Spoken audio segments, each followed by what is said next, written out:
Septia Siregar ungkap kelakuan Cika di klub malam, sikap asli akhirnya terkuak bikin jengkel. Septia Siregar akhirnya membongkar habis kelakuan asli dari selebgram Chandrika Cika.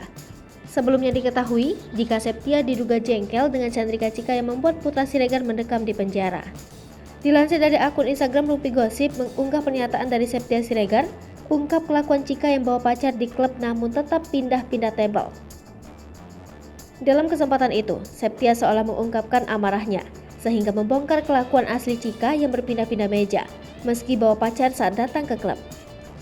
Hal tersebut membuat Septia geram, dengan itu lantaran membuat suaminya Putra Siregar mendekam di tahanan penjara akibat Cika yang terlalu cari perhatian dan menimbulkan masalah. Bahkan, karena merasa kasihan dengan pacar Cika, Rico Valentino lantas memperingatkannya sempat untuk menemani pacar Cika. Namun tak lama dari situ, Cika justru menangis sehingga membuat Rico Valentino berseteru dengan Nur Alamsyah. Dan kemudian membuat Putra Siregar bergerak dan mencoba untuk melerai perpisahan namun justru terseret ke penjara. Atas pernyataan itu, sejumlah netizen ikut berkomentar. Banyak yang menyalahkan Cika yang dianggap terlalu caper dan genit dengan pria lain.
Hai pemirsa Sri Popo TV, jangan lupa komen, like, dan subscribe, serta tonton terus berita-berita terupdate lainnya ya.